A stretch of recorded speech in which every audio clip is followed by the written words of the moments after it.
Hello everyone, welcome to Sanmarga classes. ಬೆಳೆಯ ಉತ್ಪಾದನೆ ಮತ್ತು ನಿರ್ವಹಣೆ ಪಾಠದ 22ನೇ ಪ್ರಶ್ನೆ.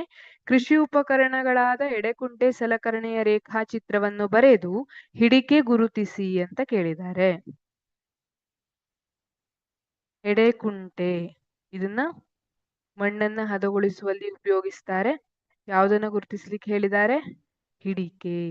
ಇದು ಹಿಡಿಕೆಯ ಭಾಗ. ಇದನ್ನ ನಾವು ಕೈ ಹಿಡಿಕೆ ಅಂತ ಕರಿತೀವಿ. ಅದೇ ತರ ಇದನ್ನ ಬಾಗಿದ ತಟ್ಟೆ. ಇದೆ ಮಣ್ಣನ್ನ ಹದ ಮಾಡ್ಲಿಕ್ಕೆ ಸಹಾಯ ಮಾಡುವಂಥದ್ದು ಬಾಗಿದ ತಟ್ಟೆ. ಇದು ಕಬ್ಬಿಣದ ಸರಳಿರ್ತದೆ. ಇದು ನೊಗ ಅಂತ ಹೇಳ್ತೀವಿ. ಕಬ್ಬಿಣದ ಸರಳು, ಇದು ನೊಗ. ಹಾಗಿದ್ರೆ ಎಡೆಕುಂಟೆಯನ್ನ ಯಾಕೆ ಉಪಯೋಗಿಸ್ತೀವಿ ಅಂದ್ರೆ ಮಣ್ಣನ್ನ ಹದಗೊಳಿಸುವಂಥದ್ದು. ಮಣ್ಣನ್ನ ಯಾಕೆ ಹದಗೊಳಿಸಬೇಕು?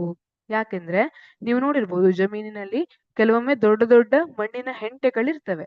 ಅದನ್ನೆಲ್ಲ ಒಡೆದು ಪುಡಿ ಮಾಡಿ ಚಿಕ್ಕ ಚಿಕ್ಕ ಕಣಗಳಾಗಿ ಮಾಡುವಂತಹ ಕೆಲಸ ಮುಖ್ಯ ಆಗಿರ್ತದೆ ನಾವು ಬಿತ್ತನೆಯನ್ನ ಮಾಡೋದಕ್ಕಿಂತ ಮೊದಲು. ಹಾಗಾಗಿ ಮಣ್ಣನ್ನ ಹದಗೊಳಿಸುವುದು ಒಂದು ಪ್ರಕ್ರಿಯೆ ಆಗಿರ್ತದೆ. ಅದರಲ್ಲಿ ನಾವು ಉಪಯೋಗಿಸುವಂತದ್ದು ನೇಗಿಲಿರಬಹುದು, ಎಡೆಕುಂಟೆ ಇರಬಹುದು, ಅಥವಾ ಕಲ್ಟಿವೇಟರ್ ಇರಬಹುದು. ಈ ಎಲ್ಲಾ ಸಾಧನಗಳನ್ನ ಮಣ್ಣನ್ನ ಹದಗೊಳಿಸ್ಲಿಕ್ಕೆ ಬಳಸ್ತೀವಿ. ಇಲ್ಲಿ ಕೇಳಿರುವಂತದ್ದು ಯಾವುದು? ಎಡೆಕುಂಟೆ. ಇದರ ರೇಖಾಚಿತ್ರವನ್ನ ಬರೀಲಿಕ್ಕೆ ಹೇಳಿದ್ದಾರೆ. ರೇಖಾಚಿತ್ರವನ್ನ ಬರೆದಾಗಿದೆ. ಹಿಡಿಕೆಯನ್ನ ಗುರುತಿಸ್ಲಿಕ್ಕೆ ಹೇಳಿದ್ದಾರೆ. ಹಿಡಿಕೆಯನ್ನ ಮಾತ್ರ ಗುರುತಿಸಿದ್ರೆ ಸಾಕು, ಬೇರೆ ಯಾವುದನ್ನು ಗುರುತಿಸೋದು ಬೇಡ.